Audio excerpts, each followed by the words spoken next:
France in the 1500s, the Great Renaissance, saw an explosion of vitality in the arts, science and culture.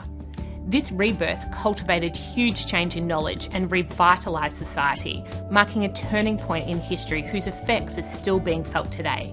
And it all began with just a handful of people.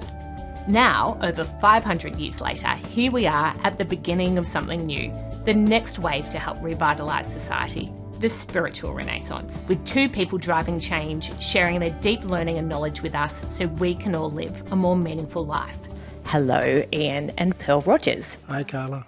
Before exploring the spiritual renaissance, tell me, what's the current state of the world and how far is it from where it could get to? Spiritually, it's very simple. What we come to Earth to do is to increase our ability to love and sooner or later get to the point of having unconditional love. What we have in the world today is none of that, or hardly any of that. We don't have a loving world. We don't have a united world. We don't have a world that's doing anything together. It's incredible to think we've not only got wars happening in a lot of places, but we've got wars happening over territory. One would have thought that finished in the 1500s. Countries trying to increase their territory, so it's not just over idealism. What's happened from that is that, well, certainly in my lifetime, there's always been a fear, there's always been a risk. We've always been told, be careful of this, be careful of that. No one trusts anyone. We don't trust our neighbours, we don't trust someone from a different ethnicity, someone from a different colour, someone from a different city. There's nothing, everything's disparate.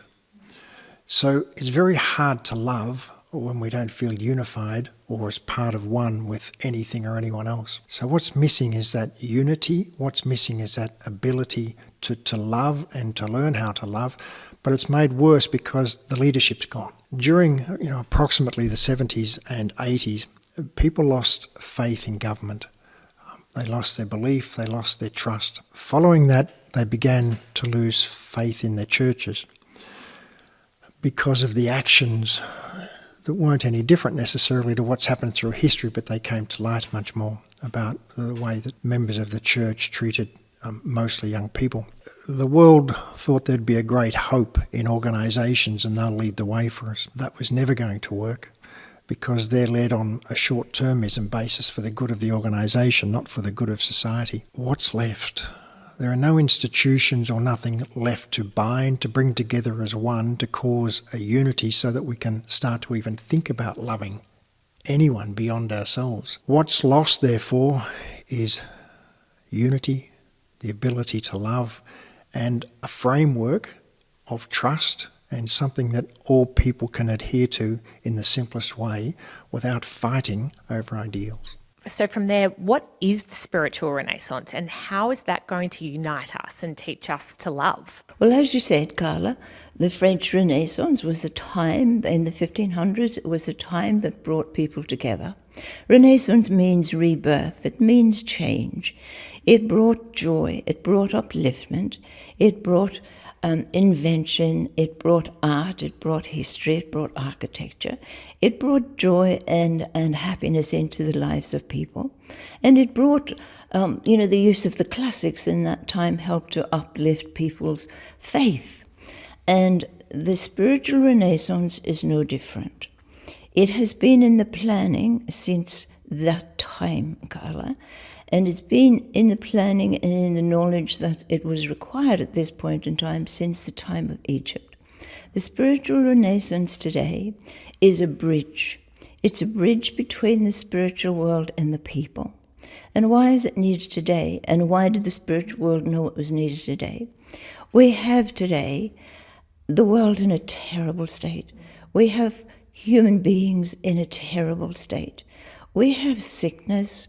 We have loneliness, we have suicide rates climbing dramatically, we have children on antidepressants medication from the age of 6 or 7 years of age, we have democracy existing in name only, we have a loss of hope in governments, a loss of hope in politicians, we have politicians governing for self and not for people.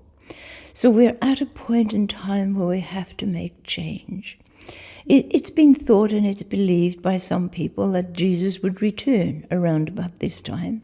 And it's not so much about Jesus returning, but it's certainly about revamping Jesus' work at this point in time. And bearing in mind that Jesus was a healer. That is who he was. He was a healer. And he came to heal the world at the point in time he did. And the spiritual renaissance is brought from the same reason, to heal the world. It will bring to the people an understanding that they're not alone, that Spirit walks with them, that teaching and knowledge is available. It's available 24 hours a day on any subject that they want. They never walk alone.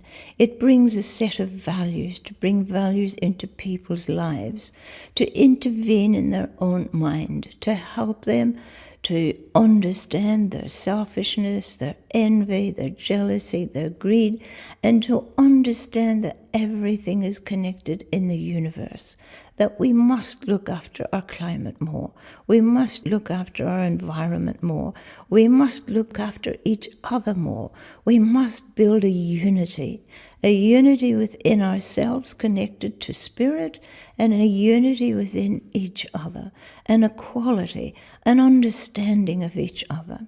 And in doing so, that brings love and helps to teach people to understand what love is. And we would say from the spirit world that love is simply giving up a bit of yourself for someone else. That is what the spiritual renaissance is meant to do at this point in time. And that's what we're trying to bring to the world. Oh, let's definitely visit the values in detail. But before that, could you explain where you're bringing the information from? What is the spiritual world? The spiritual world, the Christians would call heaven. But the name's not that important, but it's another place of existence. And under a spiritual belief system, the spirit within an entity or a person continues on. And then that, after dying on earth, that continues to exist in the spiritual world. We, Pearl and I, are mediums, and we've devoted most of our life to being mediums. What that does is give us the ability to have contact with that spiritual world, to get a plethora of information that leads us to the values. What we don't get is something given to us that we can interpret. What we do get is information directly from the spiritual world, specifically to live by. So it has to be practical, can't be mythical, and it's not. It's practical. And that includes the values, but it goes well beyond just the 11 values. It goes to an entire way of existence, of living, and you know, that's set out as information we're able to receive in the way that we work as mediums. Your life sounds so interesting. How did you become mediums?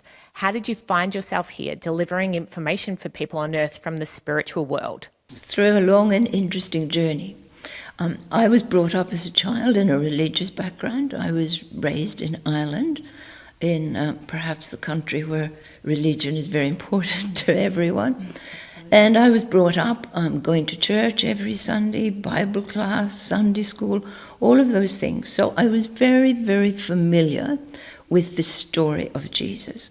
And this has been really important in my upbringing, Carla, because I was very familiar with what religion taught, and I was very familiar with who Jesus was and what Jesus had to say at that point in time.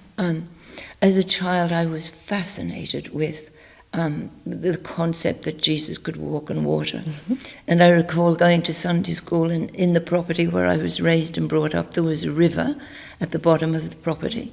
And I kept asking my teacher, how did he do that? How did he walk on water? I thought maybe you were going to say you tried to walk on water. Well, I was desperate to find out how he could walk on water so I could walk across the river. You see. Oh, that's awesome.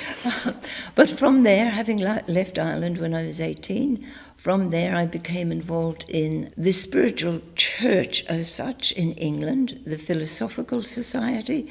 I inquired about Buddhism for a short period of time. That eventually led me through the spiritual church to understand that I had an ability to connect with spirit. I was always aware from a small child that my thought processes were very different to those around me. I was pretty much a loner. And one of the things that I queried even as a child was that I didn't need a lot of friends, and I didn't want a lot of friends around me. I had a lot of faith in myself, and I had a really strong sense of connection and protection. This started very young, and through the inquiry through the spiritual church, as I said, that led me to understand that I could connect with spirit quite easily, and I had that ability. And then in my 30s, I emigrated to Australia and from England, and I met Ian, and we came together, and we both realised, of course, that Ian had those abilities as well. And we were then able to bring forward trance information from spirit, and there was the birth of Sphinx Spiritual between both of us. Wow. So I'm assuming it was meant for the both of you to meet. Absolutely. Spiritually, there's a belief that there's a predetermination to life. And there's also a belief about choice, but that doesn't interfere with predetermination. It was predetermined that Pearl and I would meet. The choice was whether we would do anything about that. And we chose to, which allowed all of this to take place. In many ways, my background was similar, but in a different country. I was raised in country Victoria to a strict religious upbringing. My education was at a boys' religious school for the entirety of my time, but that included, a deep study and understanding of that particular brand of religion, which did, from my perspective, centered itself around the work of Jesus, because that was what grabbed me and what I felt. He was never portrayed to me as a healer. It was at a later time that I came to understand and accept that his gift was healing. And I was confused about his role, because everything I was ever taught at school was that the work of Jesus was all done for the assistance of that particular religion. And in my final year of school, I happened to ask a question, well, if someone follows a different church, can they get up to the same spot as me? Yes. So I felt dudded at that time. There's a broader way home than the way I was taught. And that caused me to need to look more broadly. So when I left school, nothing for about 4 years, and then as a result of meeting someone, I began this spiritual pathway and this spiritual learning, which has been a serious exploration, which resulted in then Pearl and I coming together. And it's become our passion, our mainstay of what we've devoted ourselves to since then. We were meant, we are meant, and this was predetermined, and this is an opportunity that we were given, and a responsibility and an accountability of which we've grabbed. You've mentioned Jesus and religion. Is there a link between spirituality and religion? Is the spiritual renaissance religious? No. Christian religions, by and large, are based on the Bible. That's a good thing, and it's helped society.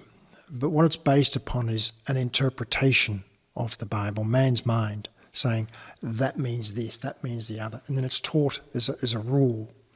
And there's little scope for interpreting the interpretation. You're good or you're bad in that religion, depending upon how you follow the interpretation of another man's mind. Problem with that is that every religion seems to interpret the same set of words differently. And then religion somehow got a little bit lost where the people were forgotten. It became about the religion per se. And that's part of what's happened in the world today. The people have been forgotten. And everything exists for the organisations. And that was seen recently in the churches, where a lot of the abuses of people came out. And they were less concerned about the people and more concerned about the reputation of the church. So that's one of the great losses that's happened, and governments are less concerned about people and more concerned about themselves. Religion, therefore, is a specific look, a specific interpretation of one thing, and that's a written document. And the Bible was written now a long time ago, and it's hard to make sense of it at any time, and it's hard to make sense of it in the modern times. Therefore, to some degree, its work has become passé. In fact, it was boiled down in the Ten Commandments. And how is that boiled down today into something very simple, very practical? So spirituality is different to religion. Spirituality is based around a whole lot of things, but includes equality. Everyone's equal. Secondly, there's a place of existence that we call the spiritual world. And there's a way of living up there and the way they exist. And there are certain things that they do. And when you learn about that and you compare that to Earth, we act pretty much in the opposite. That's one of the problems, is why there's such a lack of growth of people on Earth, not of economies, not of technology, but of actual people. So spirituality is understanding how that spiritual world works and then trying to apply that to how we live. That's very, very different to a small look at the Bible or some other written document and interpreted by a man. Carla, there's two things that I remember from religion that I know very differently now today. And that was that Jesus just created so many miracles. Yeah, one miracle after the other. He broke bread, he walked on water, he did all these things.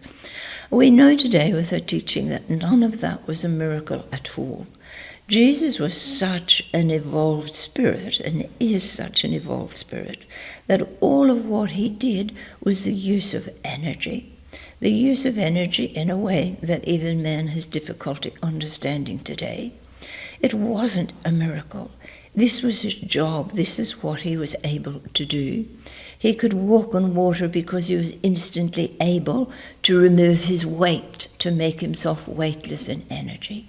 We can't do that today, but he could, and that should show what an evolved entity he was at that point in time, coming to Earth at that point in time to bring some order, to try and bring some teaching to the peoples of Earth at that point in time. The other great difference that I find is we were always taught that we die and we go to heaven, and when we go to heaven we meet Jesus and we meet God. And I don't have a problem with people who believe that today. That's a good belief to have. But we know from Spirit today that that is not true. Not everyone will meet God when they pass. There is such a thing as evolution, and where you've reached and what stage you've reached. And we know today that the spirit world, which a lot of people call heaven, is actually a school of learning. Just another school of learning in the spiritual world, as we are a school of learning down here. The way you both speak is with just such certainty. There's just no doubt about your role or the information you're receiving to share with the earth. How are you both so certain? I've got that contact with Spirit. I have never, ever received advice or direction from Spirit that has been incorrect. I have absolute faith in Spirit, absolute faith. I do not question, because they have proven over and over and over again to me that they have my best interest at heart and that the advice they've given me is correct. It's not always been easy, and in fact sometimes it's been damned hard, and often the advice is given in a way that I will interpret as a human being, and the interpretation is very, very incorrect. It turns out to materialize in a very, very different manner, but the result has always been to my best interest, always. And would that be the same for you, Ian? Oh, definitely. We're not unusual in that we have a contact to the spiritual world through what we understand to be guides. Everyone in the world has that, but they don't know it. And we know it. Not only do we know it, but we've spent most of our lifetime learning how to communicate directly with them. And in Pearl's case, she has one guide, and in my case, I have one guide, and mine was an entity when he was last alive called Crazy Horse, who was a Lakota Indian. You develop over time a deep, deep trust. And the communication between yourself and your guide is constant when you do work like Pearl and I do, not for the average person. The normal person is receiving information from their guide of a night in their sleep state, but wouldn't be aware of that, but will be aware of different feelings and attitudes and views next day. Whether or not they follow them through is problematic, but we do, because we have such a trust. Now, we're still communicated with overnight, but we have such direct conversations all day long with our guides, and it's a way of living that's very different to most people. So information's flowing all of the time. What Pearl was referring to, for example, with some of the work of how Jesus did it was the use of energy, which she said earlier. Well, we're given us a lot of information about the use of energy, and we practice it and we teach it. So we know that it's right, we know that it works. We're not saying we have anything like the knowledge or the ability of Jesus, not by a long shot, but with what we're capable of, we follow it and use energy through a lot of it, through all of our modalities. So for clarity, you were both given information from spirit through trance, through mediumship, and that is what you're sharing with everyone. That information, it's knowledge from the spiritual world about how we could change here on earth, and that is the spiritual renaissance. And this is knowledge gained through thousands and thousands of hours of work with the spiritual world over nearly 40 years. There's a plethora of knowledge that we try and bring right down into something that's practical, bite-sized, and makes sense. And we are able, through counsel and through the advice we get from Spirit, to get information on any topic whatsoever. That's mind-blowing. We talk today about all the grants that science needs to find an answer to A, B, and C, and you can get it in 1 hour. So fantastic. Most people don't view their life through a spiritual prism. They view their life through a material prism. And sometimes within that a loving prism, but they don't understand that that's all sitting under the umbrella of spirituality. And would that be the same even when we think about Leonardo back in the day? It's recorded that he thought he was getting information from somewhere else. Is that what you're referring to? Yes, of course. And of course his information was coming from his guide, from Spirit. And that's what you are both doing now. Yes. And Leonardo's a great example. He was one of the greatest entities or people that's ever been on Earth, and certainly one of the broadest and smartest. It was he who was the mentor of the King of France and the King's sister, from which a renaissance began, which in a time of monarchies and a bourgeois running a country, it took the power and gave it back to the people, even if it was through art. And that's what this is doing. It has to be said that all of the great creators, all of the great philosophers who have been on earth so far, their information came from Spirit. They were sufficiently evolved to be able to receive the information from Spirit. This is not acknowledged or understood today at all. So we shouldn't be scared of it. No, it's been informing the earth for evermore. Forever. Yes. We've just chosen today, particularly at this point in time in the growth of the earth, we've chosen it for negativity. We've chosen to act in power. We've chosen to act in immediacy.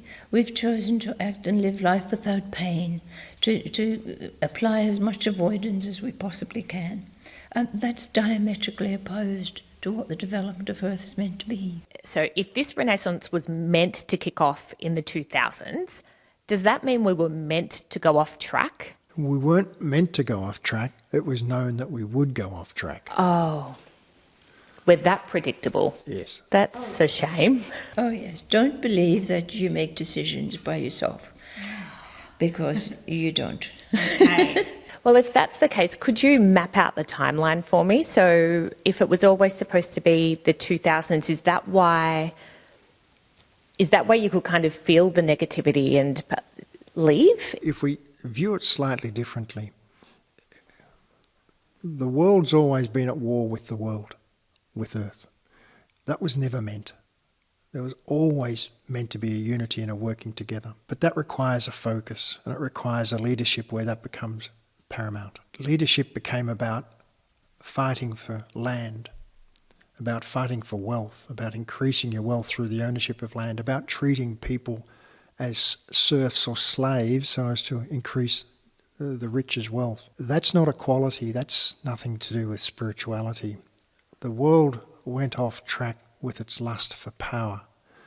And in order to get power, people have, over time, hurt each other. And that's continued. It was always meant to get to a point where this can't continue. The problem with all of the growth of power, man began to believe that man was omnipotent, when he never was. So leading up to the 2000s, and in the 2000s, nature's been given the power. So from roughly the 1990s through until now, we're seeing a plethora of natural disasters.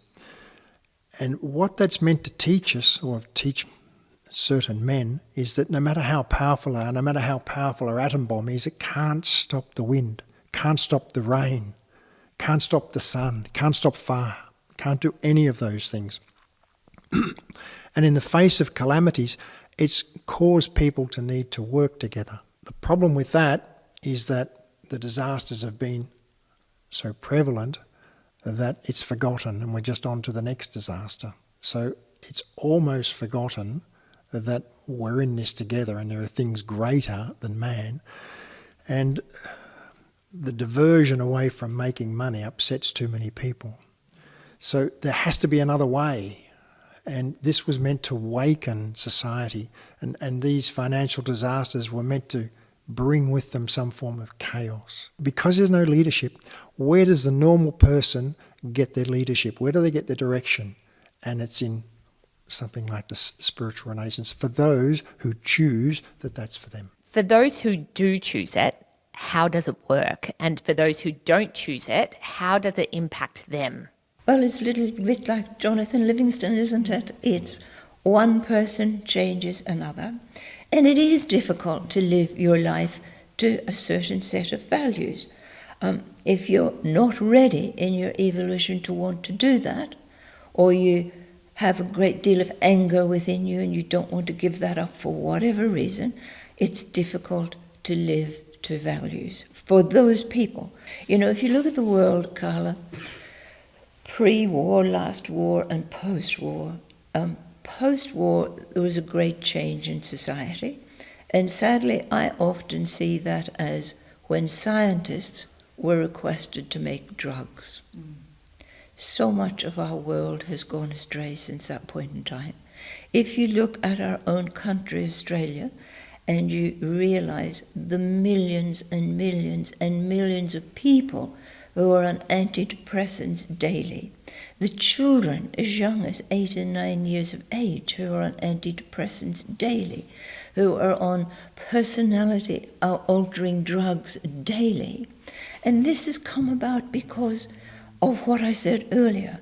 We don't want to feel pain. We aren't prepared to take the steps for the long term. We want everything to be immediate. We want it to be now. And we don't have an understanding that we are all programmed with certain difficulties that are going to arise in our life, and we're all programmed with the ability and the skills and the knowledge to deal with those issues, and they're there for a reason, which we'll speak of later.